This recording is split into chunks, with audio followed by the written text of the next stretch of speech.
Welcome to the Carey Nieuwhof Leadership Podcast. I hope this episode helps you thrive in life and leadership. And if you like it, hit the like button and subscribe to my channel, and that way you'll never miss a thing. Well, if you're like me, you're always looking for ways to stay informed and engaged with the world around us. And that's why I created On the Rise. It's a curated weekly newsletter packed with thought-provoking articles and insights on faith, culture, and the future of the church, and really any other subject that I find fascinating and conversation worthy. And I send it to you absolutely free every single week. So if you're ready to join the conversation and be part of a community of curious, engaged leaders, you can subscribe to On the Rise today at ontherisenewsletter.com. You can start and stop at any point on ontherisenewsletter.com.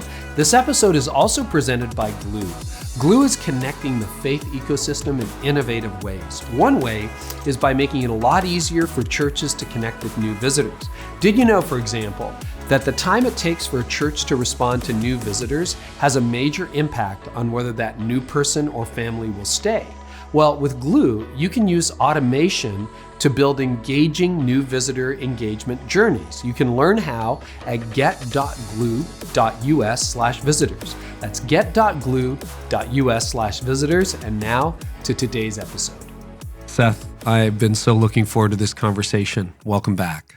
Thank you. I mark my calendar as soon as you reach out because this is always a treat for me. Thanks for having me. Oh, well, it's absolutely mutual. And we're going to talk about work, but there are Sethisms, I don't know what you call them, that just live in my head. And I read your blog daily. I subscribe to your email. I've read a lot of what you've written. And I just love the way you think, and it challenges me. But on the Tim Ferriss show, not the most recent appearance, but the one before that, I was listening to it in late 2022, and you said something toward the end that really piqued my interest. And then you and I had an offline conversation about it because it really rocked my world. But the typical question you hear from advice gurus is, what would you do if you knew you couldn't fail, right? And then go do it. And you argued perhaps a better question is, what would you do if you knew you would fail? And that really spoke to me. I'd love for you to unpack that and, maybe help explain why that is a better question in your mind, because it certainly helped me. Well, growing up, certain kind of nerdy kids love to play the Genie 3 wishes game. Like the third wish should be wishing for more wishes. And like, how do you dissect the question? Right. And the problem with the question of what would you do if you knew you could not fail is that you're basically making a wish and you're not paying attention to the reality of what you're doing. And in addition, you're off the hook for the hard work it will take to produce it. And in addition, it's scary because if you're going to do something, now you have to put your name on it because it's going to work. Most of us who are doing interesting work are doing things that probably won't work. That when you write a book or a blog post, when you preach a sermon, when you start an institution, it probably won't become bigger than the United Way. It probably won't be remembered the way people remember what Charles Dickens wrote 150 years ago. It's probably not going to work. And so we carry that with us. We carry with it the escape valve of being able to say, well, I can do something audacious because it probably won't work anyway. And we can carry with us the knowledge that we just signed up to do something hard, something risky, something that we're feeling like it might not work is part of the point. And so the difference between a real stand-up comic and a pretend stand-up comic is the pretend stand-up comic does the same routine every night because they have to have it work. And the real stand-up comic understands that the liminal space between the idea in their head and the audience, that's why they do the work.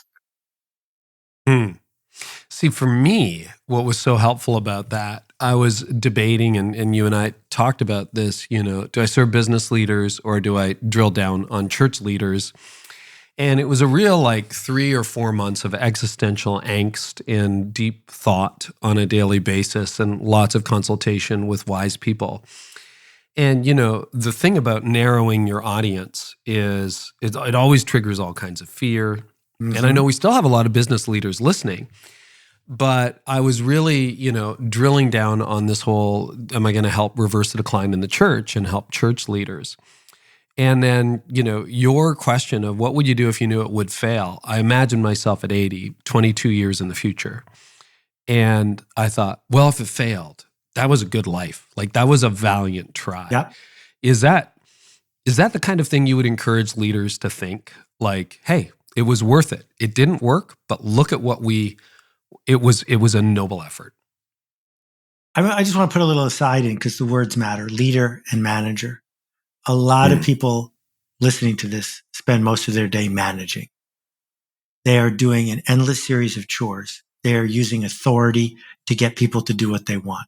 And they are trying at all costs to avoid failure. That's what managers do. That's why Tim Hortons has managers, because if they didn't, they'd never open on time because people wouldn't show up for their shift. Leaders, that's what we do, is we do work that if we do it for 20 years and it didn't work, we can still say, I'm glad I did it. Because that's the work, is to show up even when it's probably not going to work, but it was still worth trying. And I think that there are a lot of latent leaders who have gotten caught up in the trap of managing. And one of the things that you've done with your work over and over again is reminded people why they signed up for this in the first place. And it's not to be a cog in some sort of spiritual machine. It's to be a leader. I appreciate that.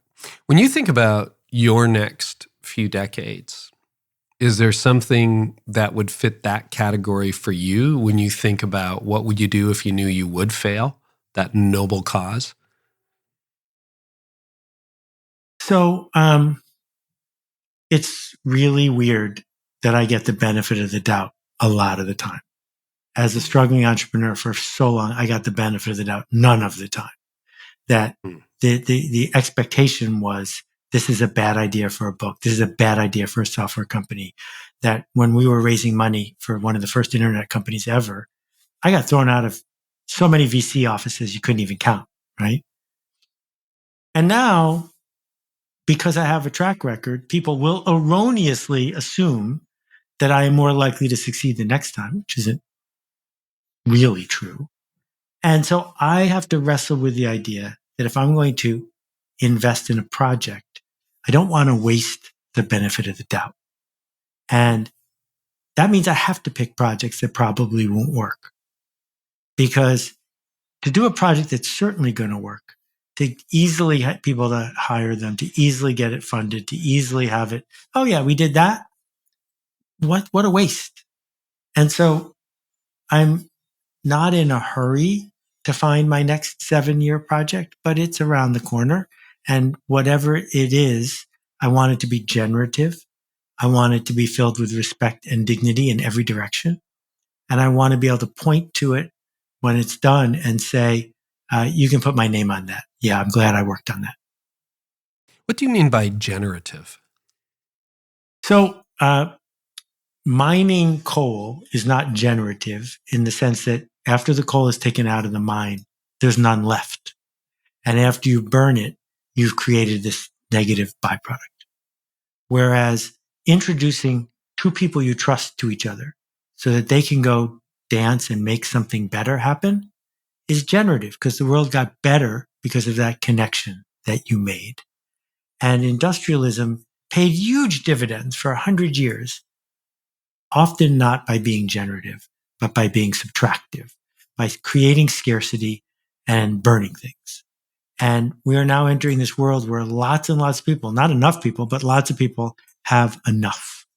And if you have enough, then chopping something up to get more might not be the best use of your time. Another phrase that keeps echoing in my mind, and I think it's become a bit of a refrain in your work because I see it pop up from time to time, is permission to do it again tomorrow. I love that idea. I've repeated that to my team.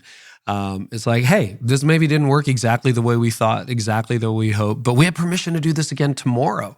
Can you talk about how that concept can be, well, first of all, what it means, and secondly, how that can be inspiration to continue doing what you're doing? All right, so I'll start with where it originated from my book, Permission Marketing. So if somebody, a first-time author, is coming out with a book and they hire a publicist and that publicist spams every single podcaster's name they can think of and spams every influencer's email that they can think of to hustle this new book, because after all, this is their one big chance. Mm-hmm. I don't want to hear from you again. Never mind tomorrow, ever. They burned down the benefit of the doubt. And when we expand it beyond hustle and promotion, you need, $10,000 more to finish the roofing fund for the new building. And you start calling people in a way that doesn't make them want to hear from you again. Or you ask for a favor from somebody you really shouldn't be asking for a favor from because it's urgent, because I need to get this done. Right. But you're not going to be dead when this project is over. You're going to be around after that. How many bridges did you build and how many bridges did you burn down? And so, I've just finished Herbie Hancock's autobiography. You think about Herbie, you think about Miles Davis. Between the two of them, they made 100 record albums. And at least half of them were below average. I don't think Herbie would mind me saying that. But he didn't know which ones would be below average before he finished them. And so the point is that after he made a record, even if it was a sales clunker, he did it in a way that earned him the right to make another album tomorrow.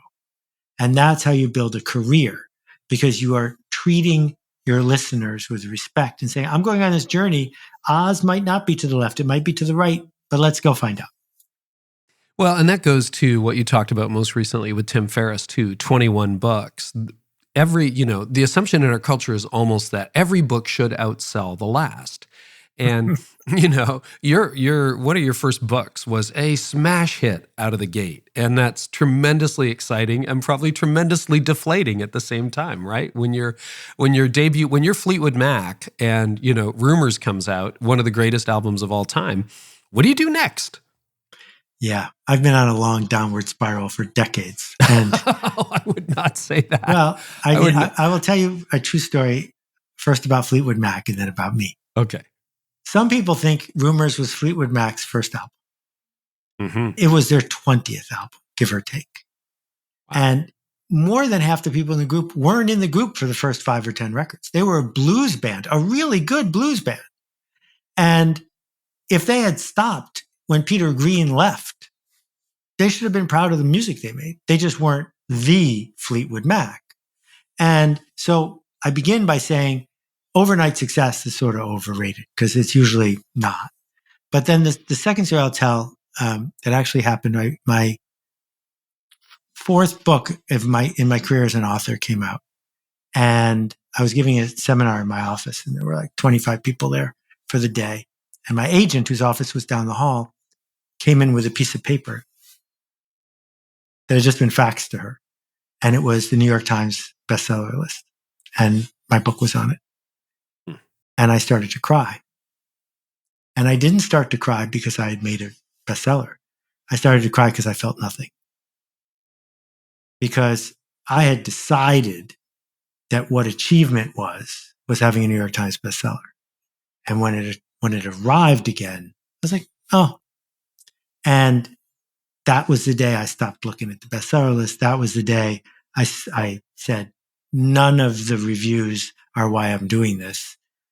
Did I run into one person or 5 people or 10 people who say this was the foundational thing for me to get to where I was going? In the writing of it, did I change? And so if you talk to my publisher, they will say I've had some, base hits, some doubles, and plenty of strikeouts. But they let me keep playing. I get permission to do it again. And I've never had a book that has sold nearly, by a factor of 5 or 10, as many copies as Brené Brown, Malcolm Gladwell, or Tim Ferriss. Not even close. And that's great. Because if I did have a book like that, I don't know what would happen if I had to write another one. Mm-hmm. How do you handle that comparison, Seth? Because I think we all play that game in our head, right? My church isn't as big as my podcast. This podcast has way exceeded my dreams as a hobbyist. But, Tim Ferriss is pushing 1 billion downloads and my 30 million feels like pocket change compared to that. How does that comparison, because I see you as very focused, very, the daily blog for decades now that you've been doing. I mean, you're just very focused on the work and permission to do it again tomorrow and making a huge difference. Thank you. But I'm not just saying this stuff because it sounds like there's humility to it. I am really disciplined about making my audience smaller, about being proud of the work, and about relentlessly improving it by my standards. And I have insulated myself from so many of the false proxies that other people think are making them successful, that I don't know how many people follow me on Facebook. I haven't opened my Facebook account in months. And I stopped tweeting under the new regime because it's just like, well, I don't even want to be part of this. It's done. And I don't spend a minute saying, how do I get more Instagram followers? Because I don't want to work for those numbers and I don't want to work for those people. It's instead saying, I have this opportunity, this moment where some people, sight unseen, will buy 5 copies of my book just because they know I wrote it. What an obligation on my part and what a privilege. And it's enough. I don't need more people. I just need enough people to be able to do this practice. And if there's a positive side effect that spreads, that's great. But that's not what I'm keeping track of. I wonder how that's related to real art. So I read this graphic about how, and I should have shared it with you, but I literally discovered it 24 hours ago and I'm putting it out of my newsletter, Seth, but about people like Dickens and Victor Hugo, Maya Angelou, and it was basically their daily disciplines. And if you look at it, I think Beethoven composed 8 hours a day, Tchaikovsky 2 or 4 hours a day. That was it. And when you look at their work, there isn't a whole lot of busy work. They are walking in the garden, having a meal with a friend, taking a nap in the middle of the day. Honoré Balzac actually was the opposite of that. He worked 13 hours a day and drank 50 cups of coffee to get him through the day, which is a whole other story. So assuming some of this is remotely true, it was a very interesting study. There is a connection between changing the channel, turning off the noise, and actually producing art. And it made me think, like Van Gogh never sold a painting in his lifetime. He had patrons, right? But his art had no value during his lifetime. And a lot of people who really produce art that endures for the centuries were not particularly successful. They just got permission to keep doing it.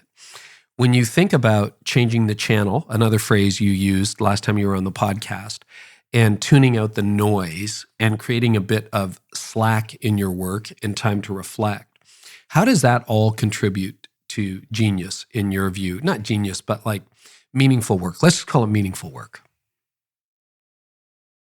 All right, well, if we've got 3 hours, we can dissect this the best I can, but I'll try to make it short. Let's do it. I'm like, that isn't even a question, but I know you'll turn it into something. We've been so indoctrinated that even someone as mindful as you used the word successful to describe people who weren't famous or who weren't rich from their art. But you can bet that they were successful. And it was only recently, like 100 years, that if you weren't born rich, you could make art for a living. That the authors you talked about, the people who were doing paintings in the 1800s, 1700s, 1600s, it wasn't a job. It was something that you figured out how to do, all the way up to Aaron Copland, who sold insurance for years or was an actuary or something. And then when mass media comes along and commercializes stuff and top 40 and program directors and curators and all the rest of it, it just became one more job. And we say, Michael Jordan was a successful basketball player and Jasper Johns was a successful painter. But those words don't mean the same things in those sentences. The only way to be good at Michael Jordan's job is to beat the other team. That is the purpose of competitive basketball. There isn't competitive painting, right? And Yeah, and true. so and when I think about someone who's trying to shepherd a spiritual institution, if you are looking out of the corner of your eye at a mega institution that has 20 times as many people paying dues or tithing or whatever it is, and thinking you want to be that, you might be playing the wrong game. But if you are playing the right game, you need to start playing by different rules, because the rules it takes to put a hit on the pop chart are different. So what Joni Mitchell did, fellow Canadian, is she willfully and intentionally put out records like Mingus and Hejira so that the people who liked Circle Game would stop buying her records. Because she didn't want to be an oldies act playing more and more versions of Circle Game, even though she could have sold 20 times as many records. She wanted to sit with Jocko and Herbie and make a jazz record that had vocals in it. And she did. And there are plenty of people who didn't do that. Carly Simon didn't do that. And so you get to make these choices, whether you have commercial success or not. And it's not just whether you're using music or paint, it's whether you're leading an institution. So, when I was busy building Akimbo, which isn't mine anymore, I knew exactly what people would happily sign up for, which is to do masterclass type lectures that weren't very difficult for people to consume, that cost $49 so they could say they did it. I would have reached 50 times as many people. It would have been a tenth the amount of work. But you've rarely run into someone who took a masterclass and said, oh yeah, I'm a successful screenwriter now because Aaron Sorkin talked to me for 25 minutes. That's very unlikely. True. And so if you're going to give up as much as you give up to be a spiritual leader, don't sell out at the last minute because you want another 400 people in the room. Figure out how to be missed if you were gone, to create the kind of community that is off the charts when it comes to making a difference. Right? So when I was growing up, my dad was on the board of the Black Baptist Church in Buffalo. And when you talk to people who were members of that congregation, 400, 300 was the most important thing in their life. And if you walk down the street to the place that 2 holidays a year had a huge line out the door, you can take it or leave it. We'll just go to someplace else if this place is too full. And that feels to me like the fork in the road. Feel free to move on to the next question, but I've got to ask, because you mentioned it, how did your dad end up on the board of the Black Baptist Church in Buffalo, Seth? My parents were extraordinary humans. My dad was the volunteer head of the United Way. And his full-time job was, he owned a factory in Buffalo that makes hospital cribs. My sister now runs it after he passed away. And it was UAW organized workforce, bending steel, welding, the whole deal. And Mary, who was his head of sales, was a deacon in the church. And the church hit hard times. And my dad said, we can't let this fade. So he stepped in and did his MBA thing to help them. He wasn't a parishioner or anything. He just thought he could help. That's extraordinary. Man, thank you for sharing that. This phrase has been circling around a lot of what we talked about, and it's in your new book, The Song of Significance. And I'd love to spend a few minutes on it. Race to the bottom. Mm-hmm. That's what we're trying to avoid. What I've appreciated, there's a lot that I've appreciated so far in the conversation. I think where you've taken it so far, I think a lot of people end up with, once they have a pattern, like for example, you're now on book 21, there's a temptation to become a caricature of yourself. I have to be what I was in 1999 or 2008, and now I just have to find the 2023 iteration of it. Or a preacher who's 2 decades into the sermon going, my glory days are behind me, I just have to reinvent. But it's Joni Mitchell going, all right, we're going to do something completely different here, which I think is great.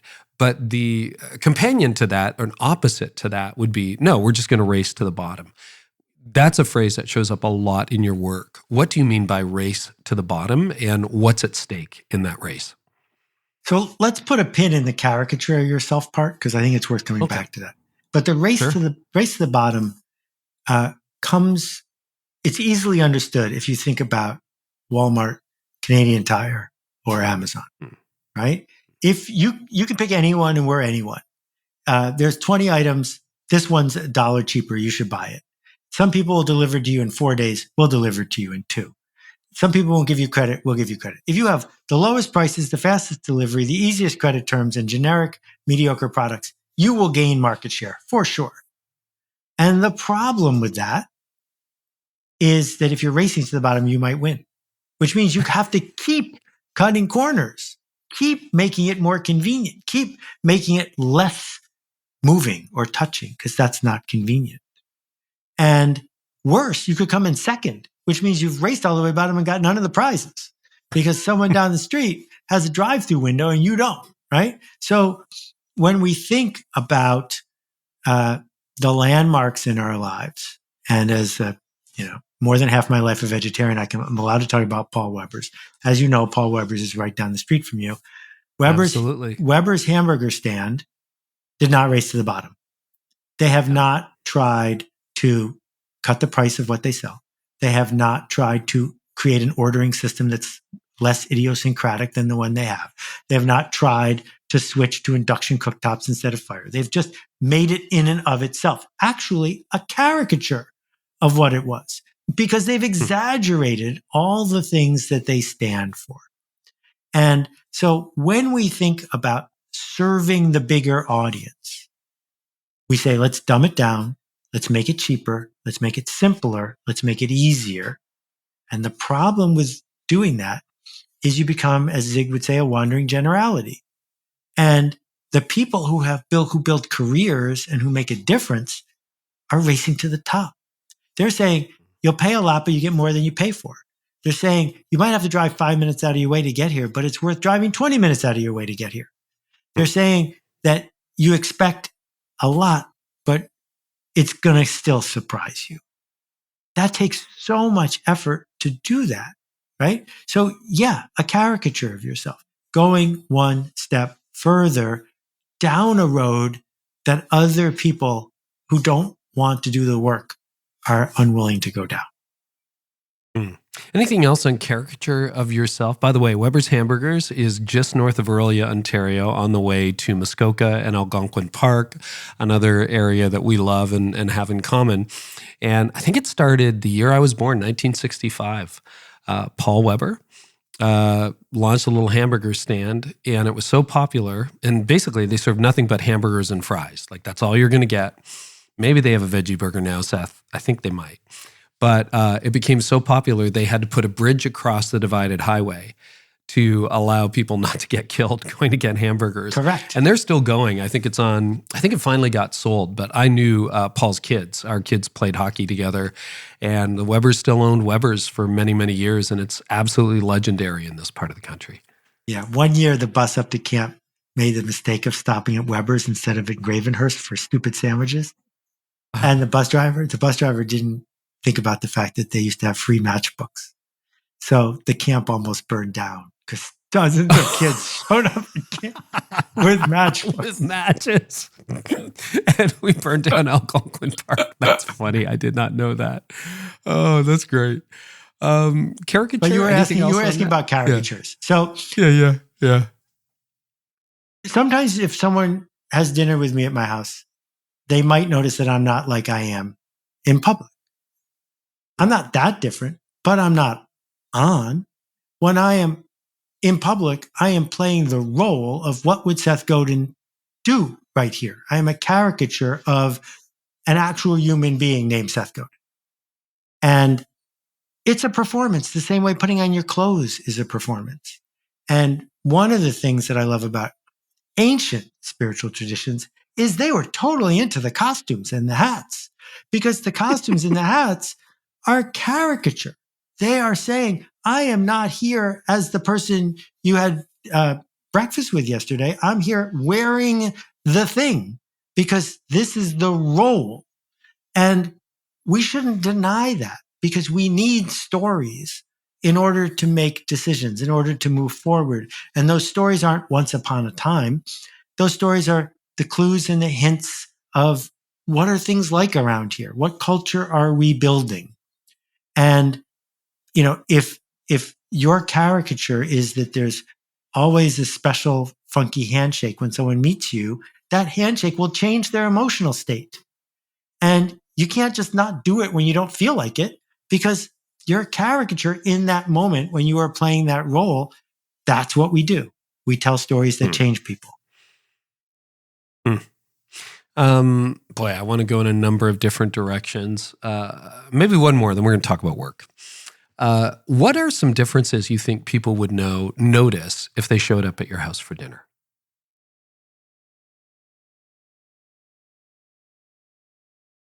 I feel like Seth Godin with a capital S and a capital G is supposed to fill the silence, ask interesting questions, and inject energy to the interactions.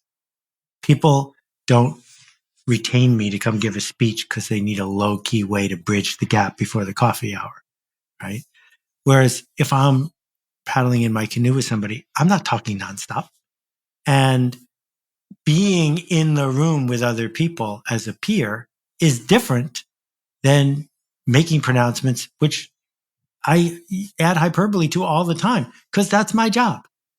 And if I add hyperbole to something and you say, well, that's 80% true, at least I got you to think about it, right? And so I understand that I'm doing my work when I do that, and I chose to do it. I shaved my head a really long time ago, first in solidarity with my dad's illness, and second, because I was building my internet company by giving speeches, and I was the odd, fast-talking bald guy on stage, and that was my hat. That was my caricature. And I don't know what would happen if I grew my hair back. Some of it would probably come back. Wouldn't be a full head of hair like you, sir. But, these are choices that we make if we want to be on the hook to make a difference. Thanks for sharing so openly. I really appreciate it. And I didn't know about your dad's journey. That must have been a tough season. But Mom good for too. you. Yeah, thank you. Your mom too. Man, I'm so sorry. Seth, switching gears a little bit, your latest project is a treatise. It's a rant. It's a promise. It's about work. I was trying to come up with adjectives to describe it, and I'm like, this is a really fine piece of work, and I appreciated reading an early copy. Let's start here. What is wrong with the way that we work today, and what has work become? I think a long time ago, the purpose of work was to enable humanity, to enable culture, to enable us to survive and thrive. And when machines came along, we optimized the machines to produce more productivity. And those machines don't have to look like robots. There's plenty of machines like, seats that fall down when you push them and then pop back up. Makes it more efficient to get people in and out. It's a machine. And then we started to optimize people. And we bought into Milton Friedman's fraud about what the purpose of a company is, which is to maximize shareholder value. He just made that up. And suddenly, people were a resource. They were a machine to be optimized, to figure out how to get more out of. And then when competition kicks in and public markets kick in, suddenly the purpose of culture is to enable companies, not the other way around. And so we've built this horizontal infrastructure of billions of people who go to work and are surveilled. Their keystrokes are counted. The number of units they can pack in a box are counted. We are racing to push people as hard as we can to get as much as we can for as cheap as we can. And for a long time, we put up with it because it was the North American dream. Do what you're told and do what you're told. And 40 years from now, you can retire from Stelco with a pension. But the companies stopped keeping their end of the bargain. They started changing the rules, laying people off, brutalizing people, billionaires publicly firing people who are handicapped, disabled on Twitter in front of everybody else just for fun. And so a whole generation is coming along and saying, no, don't count us in. we are not interested in that deal. And there is now this real fork in the road about what is work even for? And I think what people are saying to spiritual leaders like you and to bosses is, I'm looking for meaning. Where is the meaning? Because I have enough stuff. And I think that we can get back to work providing meaning for people. You've raised them a couple times, particularly your dad, and I've heard you talk about your mom before as extraordinary people, because this is a treatise on work. What did you learn from your parents about work? Because it seems early on, this has been a song that you've sung, a rallying cry, a subject you keep coming back to in your work.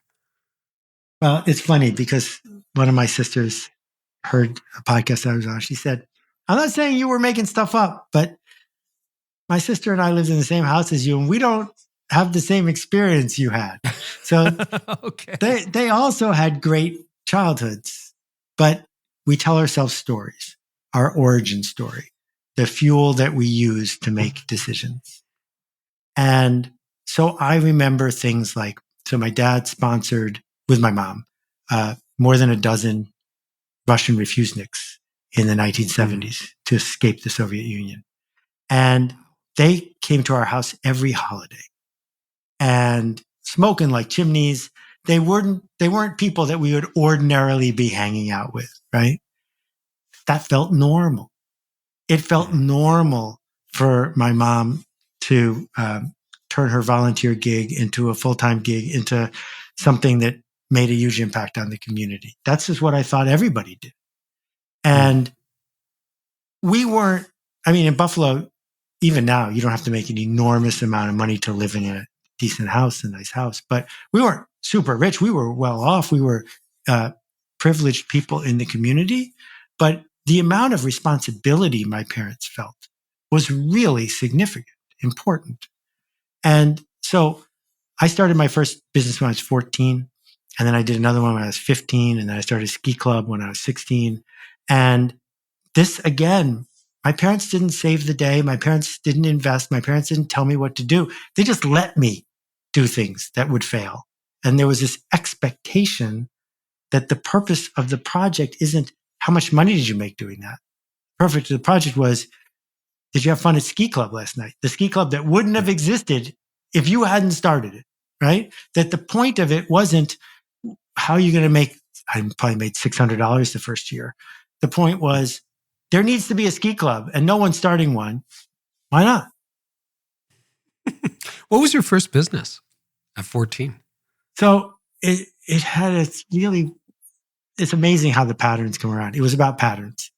I had access to the mainframe computer at the University of Buffalo, and they had a program on it that would print out on a dot matrix printer your biorhythms, which was based on this false theory that we have a social biorhythm, a physical biorhythm, and a work biorhythm. And when they're all triple low, you better stay home that day. It's like horoscopes, but with graphs, right?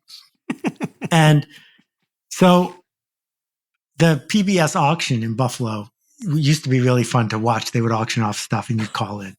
So I donated 5 biorhythms to the auction. At the age of 14? At the age of 14, I wrote up some copy and I mailed in, if you buy this, you will send your birth date to the donor and they will run your custom reports. And people bid a lot and the auction made, I don't know, $300 something. And I'm thinking to myself, well, this is interesting. So the people who got one from the auction would send me a note saying, can I have one for my brother? Here's his birthday. Like $25. So I was selling these biorhythms, which I was pirating from the University of Buffalo. And after I sold like 4, this is a vague memory. After I sold like 4, I got a letter from one of my customers thanking me, explaining what an impact it had on them, and that on a 000 day, they had broken their leg and their cousin had gotten bad medical news. So now they needed more. And I was like, I'm out. I can't, I thought this was entertaining. You don't think this is entertaining. I'm done. Wow. So you had that ethical switch that went off at the age of 14. Yeah. Isn't that incredible? Man, thank you for sharing that. Free access to a mainframe computer, you and Bill Gates. I mean, isn't that Bill Gates' origin story? It's like in the 8th Yeah. grade. My dad volunteered as a professor at the University of Buffalo. So he would bring me along and I'd just sit there while he was doing his thing. And it was one of the easy projects. So there you go. So you say in your book, Seth, that the nature of work changed significantly just over 100 years ago when Frederick Taylor and Henry Ford came along and changed the nature of work. And that's still echoing in offices today, which I find fascinating, and even in remote offices. Can you explain what got revolutionized in work and how that's still impacting even those of us who work remotely or for companies? So Ford had worked hard to make his machines better. The reason that you could get a Model T in any color you wanted as long as it was black isn't because Henry Ford liked that color. It's because black paint dried 2 hours faster than any other color. So he could make the assembly line go faster. But then he met Frederick Taylor, and Frederick Taylor carried a stopwatch. And Taylor showed Ford that if you used the stopwatch to measure every movement of every employee, you could speed up the assembly line. And if you sped it up, you could lower the price of the car. So someone visited the Ford plant shortly after that and coined the phrase jerking people around. Where that phrase comes from is that you saw people on the assembly line who looked like they were marionettes being jerked this way and that, like they'd been wound up that morning and they were under complete control. So let's fast forward 100 years.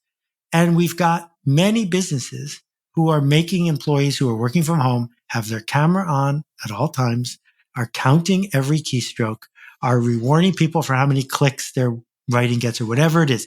It's the same thing. The difference, and I don't mean to show a lack of empathy here, but the difference is if someone who's putting together a Ford Model T in 1926 doesn't care about their job, the car is probably going to run okay anyway. But now, if you're pushing people to connect, to engage with customers, to innovate, to solve interesting problems, to be better than a mediocre AI, and they don't care, they're not going to do it. And so we need this enrollment because we have to acknowledge anyone who works for you is doing it voluntarily. They have to work somewhere, but they don't have to work for you. The surveillance economy, I mean, right now, as we record this, there's a big back and forth, Seth, between CEOs, owners of businesses, bosses.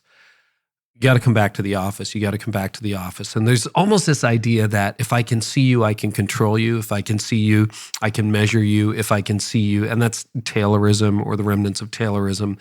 And, the opposite, and you're reading articles, you're posting about this too. You see companies now installing surveillance. Like, we're going to monitor your keystrokes. We're going to monitor your productivity. What are the downsides of that? What are the challenges of that, apart from some kind of like Big Brother that world that we're living in? I think I want to ask, what are the upsides? I mean, like if you're running an airline, I hope you are managing things very closely. I do not want pilots making stuff up as they go along. I do not want flight attendants inventing new safety techniques in midair, right? Those people have signed up for a job where there is low trust and high stakes. And that's known in advance. But the best work that most humans want is high trust, high stakes. But it's not trusting to use surveillance techniques. What's useful is to say, let's see the work. Are we solving the problem? Are we producing the output that needs to be produced? Not all the intermediate steps. So years ago, my very first job was at a software company, and the guy who ran the software team had a long history in computers. And he said, let me tell you about this guy I used to work with. He sat in his office every day for 6 hours doing absolutely nothing, just staring out the window. And then he would spend half an hour typing up code, and it was always bug-free. Now, if you're measuring lines of code written, the person down the hall who's making a rat's nest of mistakes and things that are going to take months to fix, or this guy who is doing it in his head, who's a better performer? We got to measure the right things. So if you say to the people in the call center, we are measuring how many calls you answer per hour, they will figure out that the single best way to make that number go up is to hang up on people who are difficult, because people who are difficult will make their numbers go down.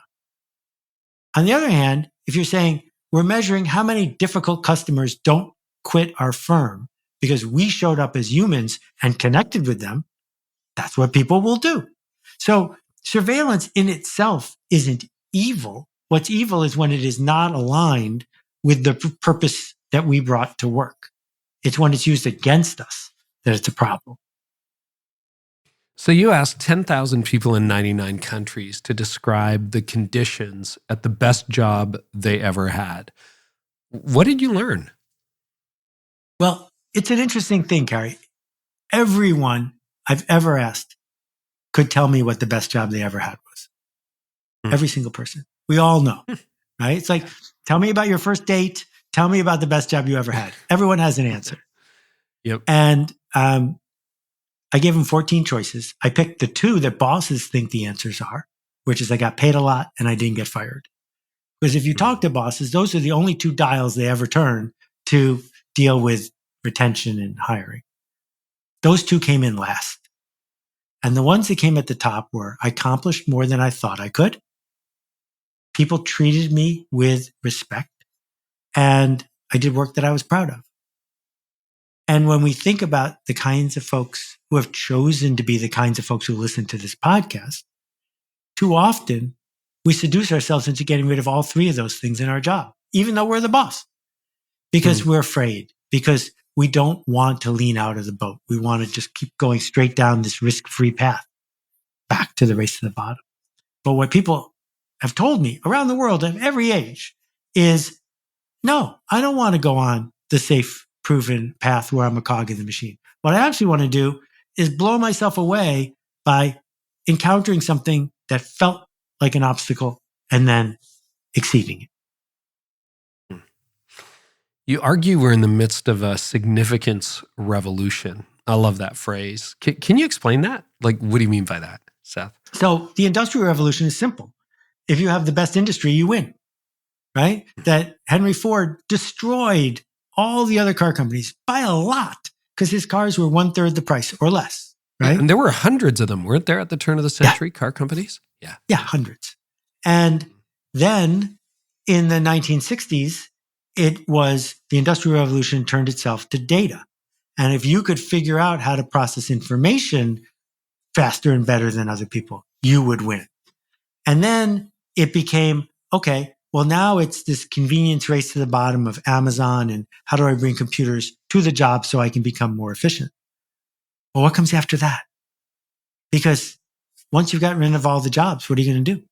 How are you going to beat the competition then? Well, it's because you're going to zig when everyone else zags. It's because you're going to solve interesting problems. It's because you're going to treat people in a way that makes them want to pay you extra for what you do. These are all things that are created by people who found meaning in their work and offered your customers a sense of meaning and connection and significance. So that is the competitive advantage. So I'm not arguing that we should sort of lay back, let people take off Tuesdays, Thursdays, and Prime Fridays. What I'm saying is we should relentlessly improve the work, but never criticize the worker, because this isn't about gaining ownership or control over people. It's about solving a useful problem. How do you separate the work from the worker? You know, that's sort of a big phrase, a big idea, never criticize the worker. What does that look like in practical day-to-day terms?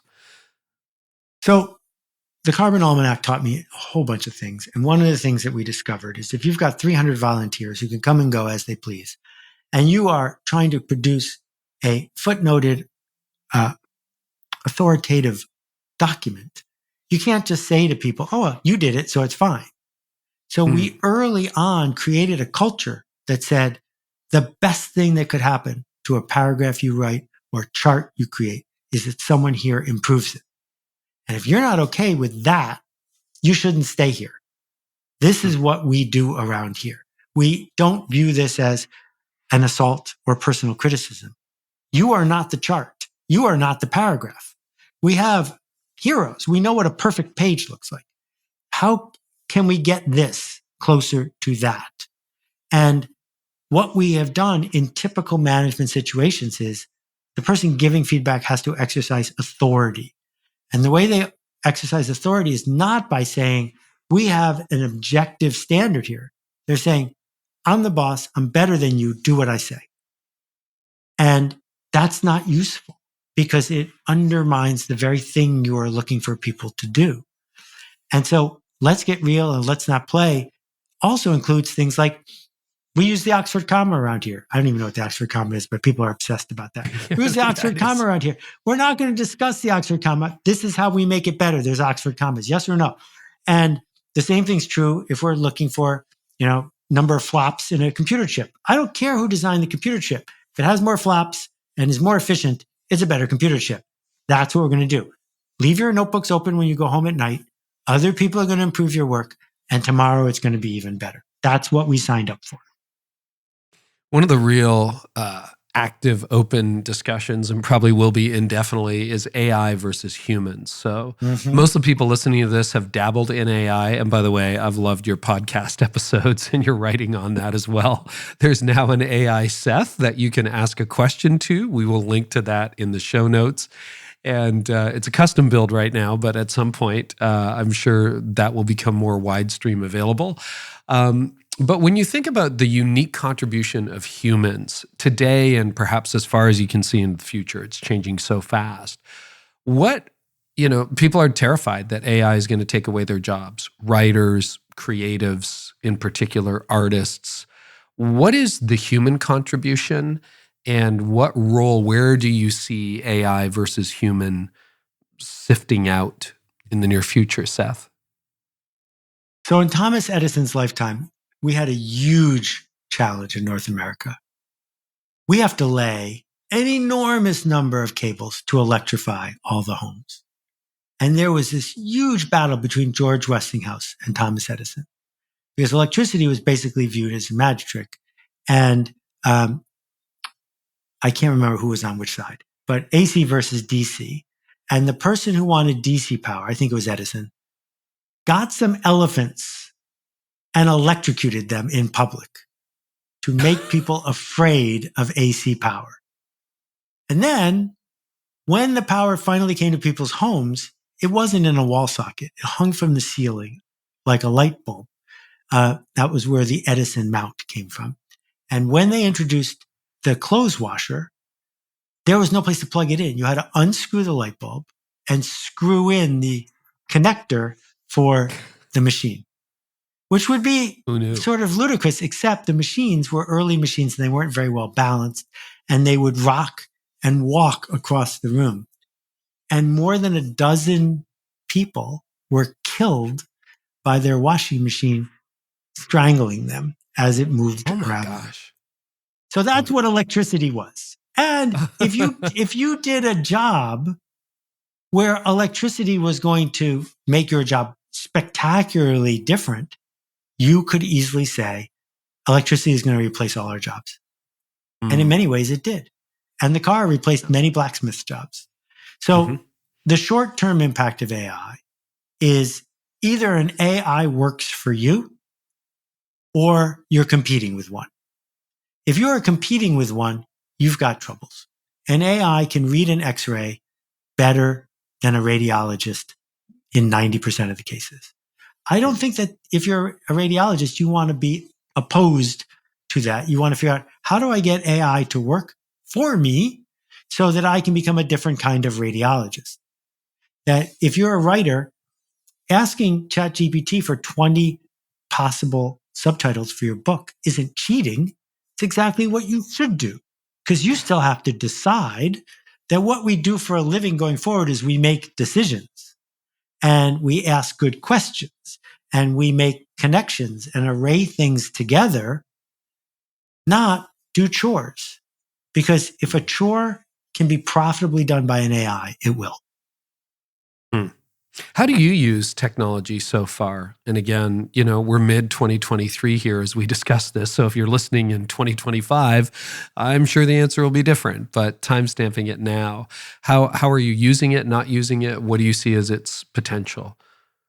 So a few months ago, I asked ChatGPT to write some blog posts, and I was thrilled that they rhymed with mine, but they weren't me. So I could go back to my work. When I trained working with 11 labs, my voice using 6 hours of audiobook, my wife can't tell it's not me talking. And what that led me to understand is if I'm going to do anything with my voice, I have to be more of a caricature of myself. If not, I might as well just have 11 labs do it for me. Mediocre versions of me are now worthless. They're easily replicated. I believe the two biggest shifts that people aren't understanding about AI is the first one is it's always on, which is not true for any other form of interaction that we can have. So if you think about talk therapy, we have a 50-minute hour because it's such a schlep to get to the doctor and schedule the whole thing and everything else. But once ChatGPT can do basic cognitive behavioral therapy, you can do it 20 times a day, whenever you need it. And true, I hadn't thought about that. Right, but of course that's how it should be done. Wow. You shouldn't save it up for a week, right? It's I'm stressed, and it says something to you right in that moment, so that you can develop a new pattern, right? And the second thing is how much cheaper it is than humans, because when we think about email, nobody I know used to send as many handwritten letters as they send emails now, right? Because it's candy. Just go. This is how we communicate. Well, AI is going to be like that. It's going to be in every little corner, all the time, always on, helping with tiny little things. It's not going to be a giant robot that looks like a person android thing from an Isaac Asimov novel. It's going to be this ubiquitous thing that combines service with surveillance, but as long as it is giving people value, they're going to use it. And so the last part of my rant is lots of people now walk around with earbuds, usually the white ones. And what happens when it's whispering in your ear and it's telling you who that person across the table is because it recognizes them. And it's telling you the last time you talked to them. And it's telling you that somebody a block away you went to McMaster University with 40 years ago. And if you hurry, you can go meet up with them. There's all these things it's going to whisper to us all the time. So 11 Labs will link to the episode of your podcast, which I assume was 11 Labs, and spoiler alert, it was all AI-generated voice and AI-generated Seth. So now you know the end of the movie before you hear the movie. If you missed that episode, was that 11 Labs, that one, Seth? Yeah. Yeah. So if your wife can't tell the difference between generic Seth and the real Seth, and you're saying, I forget the adjective used, a more animated, more caricatured version? Like a caricature. What is your secret sauce now that makes you different than that AI version of Seth? What it reminded me is, if I'm going to show up in front of another person with my voice, I have to put more into it. Because now there's an alternative that sounds a lot like me, but is free. So if you're going to do it, it's like when Milli Vanilli got in trouble for playing the music of their songs and lip syncing it on stage. Well, but that's what people came to hear. So what's the problem? The problem is what people came to hear was them putting in the effort, not the words. Oh, that's good. Milli Vanilli and AI. I think that's a post right there, Seth. That's awesome. Okay. Anything else about AI? You also talk in the Song of Significance about our new tools, Zoom, meetings, the gig economy. There are a lot of things right now that can feel dehumanizing. And yet you built the Carbon Almanac completely remote, not meeting the vast majority of the people that you collaborated with for what I thought was a spectacular work. So So talk about the dehumanizing and yet the inevitable as our mutual friend Kevin Kelly would say, the inevitable, like this is where work is going. We are communicating, you're in New York, I'm north of Toronto, and we're communicating through this dehumanizing technology and yet having what feels to me like a very human conversation. So what do we do in the midst of these, dehumanizing, humanizing moments with technology and our tools? I don't find this dehumanizing one bit. I find the fact that I get to know you, that I get to have a conversation like this one is a thrill. So let's again talk about tools. When Alexander Graham Bell came out with the telephone, there was a crisis because people of privilege, which were the only ones who could afford a telephone, did not speak to someone unless they were introduced by their butler or a mutual third party. That's what calling cards were for. So if you rang someone on the phone and this box is ringing, what do you say when you pick it up? And so Alexander Graham Bell said, you should say ahoy. And he was going to try to create, because ahoy, this is news. This is great stuff. This is great stuff. This is fantastic ahoy stuff. Was what one yachtsman would say to another who they didn't know as they passed on their boat. So it was okay. And Thomas Edison took him aside and said, that's not going to fly. And they decided on hello, which did not mean what it means now, as the universal thing of you are now welcome to talk to me. And so Zoom shows up, and during COVID, I've been using Zoom for 5 years before that, but a lot of people were uncomfortable with Zoom. During COVID, it was a lifeline.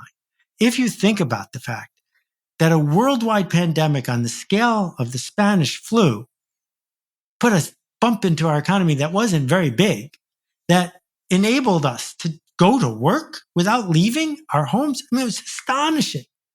But if you misuse it and you say, I'm taking attendance and there's 16 people on this screen and I'm going to talk and make stuff up as I go along for half an hour because that's how long it says on Outlook. Well, of course, that's dehumanizing. But it would be just as dehumanizing if we did that in person. What happens when we use it properly, not to have a meeting, but to have a conversation, is magic can happen. And then if I add to it the AI that's listening to us, turning it into a transcript, understanding the transcript, writing a summary, sending us follow-up notes so that we can then have another human conversation with another human in 10 minutes that we need to have, there's going to be plenty of humanity if we want it.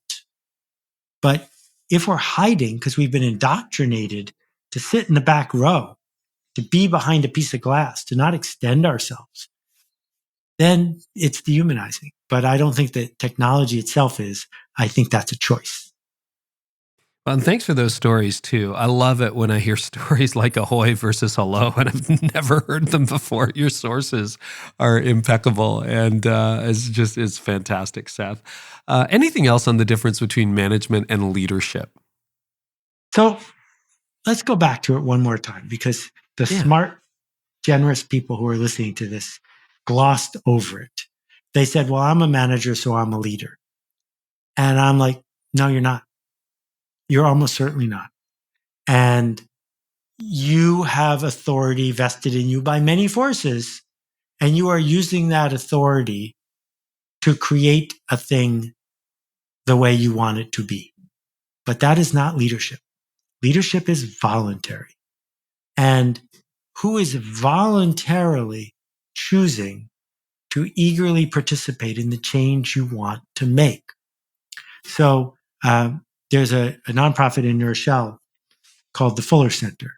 It used to be called Habitat for Humanity. And what happens at the Fuller Center is they help, the community comes together to build houses for people. Because if you want to make sure that people aren't homeless, having them have a home is a really good way to do that. And they do incredible work in contributing to the community. But the people who make it work are volunteers. You can't order people around and say, you must come to this build. Once you're on the build, you can say, we're done working on this window. Now we're going to work on the roof, because you have earned that management privilege through your leadership. But they volunteered to be there. And they didn't volunteer because they were shamed into doing it. They volunteered because they wanted to do it. And many people in the spiritual line of work got into it because they wanted to lead. But the indoctrination, which has the word doctrine in the middle of it, has pushed people to ask, will this be on the test? Am I coloring inside the lines? What will my critics say? How do I avoid somebody speaking up against me? And there's one institution in my town where 6 influential members got upset at the person who was leading it over a trivial issue, I think about parking. And they said, we need to change this, and we needed to change lots of other things about how things are around here. And he said, this might not be the place for you. And I'm happy to make an introduction to you to that place over there, because that's how their style is. But around here, this is the way we do things. And when you are willing to have people leave because they're not enrolled in the journey, you are probably leading. But if you need to figure out how to use every force at your disposal to keep people, you're probably managing. Well, that's a beautiful segue into enrollment, and that's a major theme in this book.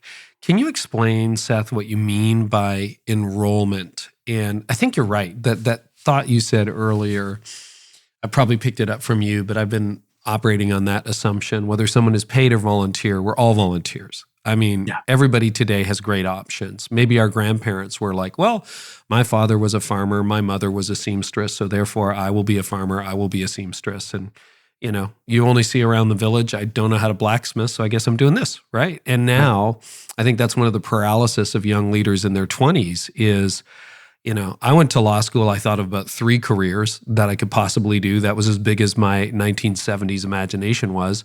And so I went to law school in the 80s and 90s. And, it was good. It was fine. But now if I was 20, I'm like, I could be anything. And that's how I was raised. And so, you are really leading volunteers, and yet some people still phone in their work. So what is enrollment, and how is that going to transform how we lead? So there's the traditional understanding, which is you had to send your kids to school, so they had to go, or you decided to go to law school, you enrolled. I lived in the law school dorm at NYU for a year. What an unhappy place that is. Because yes. After the first week of I got in wears off, people are like, oh, now I have to do this for the rest of my life. And there was this horrible chasm between the brains and hard work and the joy in the practice. So enrollment says, I want to go where you're going. It says that you're leading a trip to Ottawa. Ottawa's where I want to go. How can I support that? Enrollment is this desire to put in the effort to, as a community, get to where we said we want to go. And it's cheating to work with people who are enrolled. It's so much easier, right? So the magic of the Carbon Almanac was we were all volunteers, including me. And if you wanted to leave, thanks for being here. But everyone who's here, I didn't spend 1 minute persuading people that this was a good idea. If you don't think it's a good idea, don't come. And once you have enrollment, once there's a culture, what things are like around here, now you've created something spectacular. So the hard work of being a leader is to create the conditions for enrollment and then establish the standards and get out of the way. Because all of us are smarter than any of us. And if you just need cogs, go to Upwork and hire some people somewhere else for $3 an hour. But if you need people who will solve interesting problems, which are the only problems that are left, you're going to need enrollment. So I can imagine there's some leaders listening who would love to have a fully enrolled team. And what they have right now is they've got, let's say, a team of 10. They got 3 that are super enrolled. Maybe there's 1 or 2 on the bubble. It's like, I don't know if they're going to be here in 6 months. And then there's the broad middle, people who show up, they do their work, but to use the phrase, their hearts aren't in it. They're not fully given to the mission, to the cause. What advice do you have for leaders who are facing that situation? Because I don't think that's very unique. I think that's pretty common. So it's very, very common. And the main reason is the indoctrination of 12 to 20 years of schooling. Will this be on the test? Don't raise your hand too high. Don't push too hard. Wait to get picked. Do your job, then go out and get a six-pack because there'll be more work tomorrow. And if people show up on that kind of defense and you just say on the first day, this place is different, they will not believe you. They will not believe you on the 5th day or even the 20th day because they're watching you, not listening to you. And they're starting to figure out whether they're going to find what they seek in meaning from this or not. So in Linchpin, I wrote about a coffee shop, a high-end coffee shop in New York City called Dean and DeLuca. And there was somebody who worked there who was cognitively a little disabled. And he was in charge of making sure the place was clean. And if you went there, he greeted you. He made sure that the place was spotless. He made sure, even though he didn't have to, that when you were done, he was going to take your stuff away. He was the mayor of Dean and DeLuca. And I'm embarrassed that I can't remember his name, but it was 15 years ago. And I talked to him for a while. And he said this was the best job he ever had. And that he knew he didn't have to do those things. He wanted to do those things because those things made him feel honestly and accurately like he was making a difference in the lives of the people who were coming there. So if you say to the people who are working for you, you're just cogs, these are the standards, I'm going to lock you in your office, bring it back to me when you're done. A few people will rise to that, but most people want more than that if they're going to bring a different thing to work. So where are the interesting problems you're asking them to solve? There are kindergarten teachers who feel a sense of meaning. And there are also kindergarten teachers who feel oppressed by the curriculum, by the way they're being measured to the test, even though the kids are only 5. So as the leader, you first have to decide, do I need those people in the middle to be enrolled? Do I need them to have a significant job, or I just want cogs? Because if you need them to do that, you need to take a whole bunch of risks about giving up control. You need to sit with people and say, these are the problems right here. How are we going to solve them together? And when they have a suggestion, even if it's not your idea, the answer is sure, let's try that. Because that is what many people seek in their lives, to accomplish more than they thought they could, to be treated with respect, to do work that matters. And it doesn't matter whether you have a beer store or a spiritual institution, people can find those things. So I'm on a lifelong mission to stop making excuses and letting them define me. And that has been a journey, Seth, and I'm on it. But there's a line that jumped out and I absolutely loved it. You said, you're not under the circumstances, you are the circumstances. So I love that. What are the implications of that? Well, if you're a leader, or even if you're just a contributor, the culture is being contributed to you by you. It's not controlled by you, but you're doing something for the culture. If any organization like yours has ever produced more magic than your organization, well, then you can't blame the wind. You got to blame the captain of the boat. You got to blame the person who made the sails, because the wind is the same for both of you, right? Yeah. And we are seeing in any field that you want to name, some folks showing up and making a ruckus and making a difference with exactly the same tools you have. So under the circumstances, the economy isn't as go-go as it was in 1987 or whatever it was. Okay, fine. Now what are you going to do with it? Now that we have this thing going on, what are you going to do with it? Because whining is easy, but whining is not productive. Yeah, that's a good challenge. Let's talk about page 19. That's a principle and a concept that you're debuting. Can you explain what you mean by page 19? So the first couple weeks of the almanac were thrilling, but a little scary, because we owed Penguin 97,000-word, multi-100-page illustrated, designed, footnoted almanac in 165 days. And we knew there was going to be a page 19. But we also knew there wasn't one person on the team who could do all of the tasks necessary to finish page 19. So what are we going to do about that? So I started talking relentlessly about page 19 thinking, which is the way we do things around here is you write a paragraph and you hand it to someone and say, please make this better. You make a chart and you hand it to someone and say, please make this better. And then you look at a paragraph in a chart that someone else put together and you make it better. And if we made that cycle happen 20 times in a row, page 19 would be done. And we just did it over and over and over and over again. Once you buy into page 19 thinking, you don't ship junk, but you do take one step closer. That the yellow brick road has left-hand turns and right-hand turns, but eventually it gets you to Oz. But you don't take 2 steps and say, I'm not there, I give up.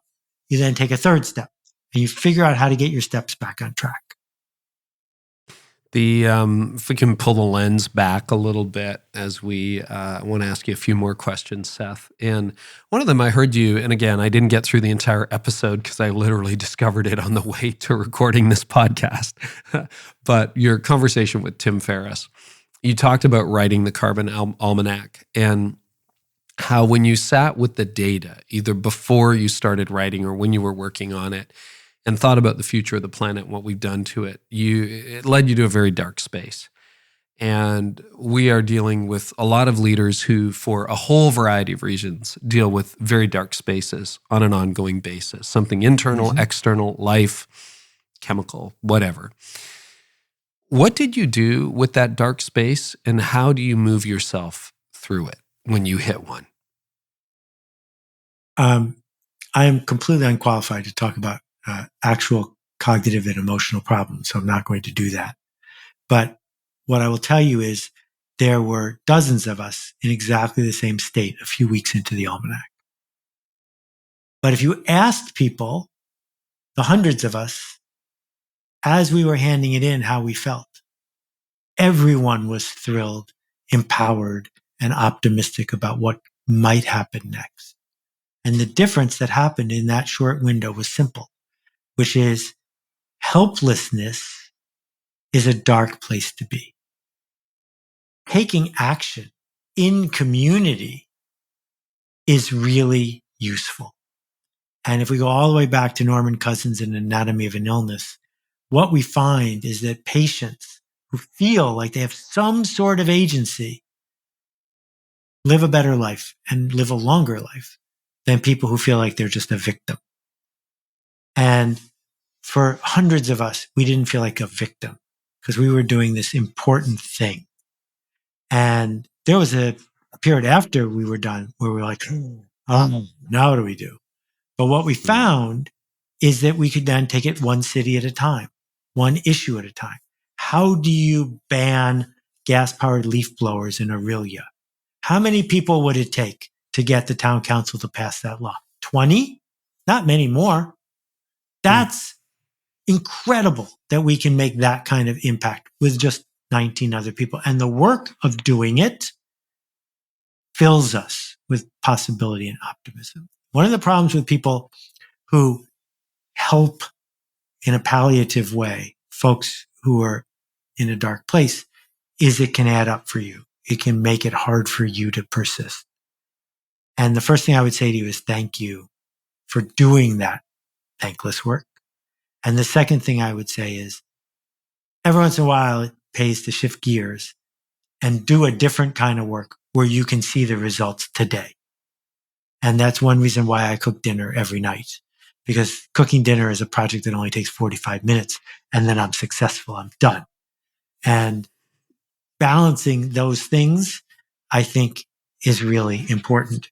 You know, as we start to wrap this up, one of the things that I say is you can't be completely significant all the time. But if you can find the smallest useful unit of significance for the smallest possible audience, you will find what you're looking for, and then you can do it again. Another concept we touched on, I think maybe our last interview that I've thought about a lot, was changing the channels. And you have incredible stories that I haven't heard elsewhere. You've shared a few of those on the podcast today. And I think changing, the whole doom scrolling thing and just the 24/7 news feed, which is actually designed to depress you because good news doesn't sell. How have you changed the channels in your life? And are there any channels you would recommend that we start tuning into? Any voices that you're like, oh, please pay attention to this? I'm going to give an unsolicited endorsement to going 3 times to a qualified cognitive behavioral therapist. At the first meeting, say, I'm only coming 3 times. I don't want to talk about my childhood. I just want you to give me tools to break habits. Met somebody the other day. He had a bracelet, blue bracelet on his wrist. I said, what's that? He said, every time I complain, I have to move it to the other wrist. How simple is that? And he said, within 2 days, the number of complaints I had went down 80% because it's such a pain in the neck to keep moving this bracelet from one wrist to the other. That when we come back, what we set our eyes on, what we focus on becomes our reality. There are people outside of Bareilly, India, who don't have any electricity and never have, and who worry about losing a family member to something like malaria. That's not a problem for you or for me. Our problems are right here in front of us. We don't notice those because no one's pushing them on us. So if the problems you are pushing on yourself are getting you into a funk and you're not solving the problems, then what good are they? Just don't look at those problems. Look at a different set of things that you can actually do something about. There's a difference between a problem and a situation. Situations cannot be changed. Problems can. Pick your problems, pick your future, pick the narration you want to have. And if there's a company that is making a profit by making you feel bad, you need to figure out how to change your inputs so that company has no sway over you. Wow. Is there a question that you don't think anyone is asking or you don't hear people asking that you think everybody should be asking? Well, I got to tell you, in this era of logorrhea, where anyone who wants to talk can talk as long as they want because we all have a microphone. That's a great phrase, logorrhea. I like the Greek. I don't feel underheard. I will say that I do think other people aren't having the conversations they need to have. And that's why you write a book. Because a book is a signal and a totem that says, this is something we should talk about. And none of this is going to get better if we don't talk about it. So I don't need people to ask me questions. I need people to ask each other questions. Logorrhea. That's fantastic. Logos, by the way, is the Greek word for word, speech. So that's good. Well, the book is called Song of Significance. It's out probably by the time you hear this podcast, and if not, available for pre-order, and we will share it with you. Is there any special places you'll find it, Seth? And I know you're still on Instagram, not on Twitter anymore, but available on your blog as usual. So just tell us where we can find it and you. Seths.blog is a good place to start. I built a page, Seths.blog/song, where I'm posting videos and other stuff about the book. So you can go check that out if you want. Awesome.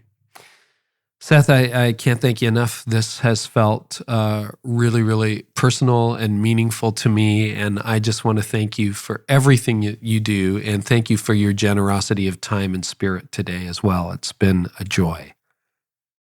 Well, thank you, Carey. This is, I think, our best podcast ever. Agreed. Thank you.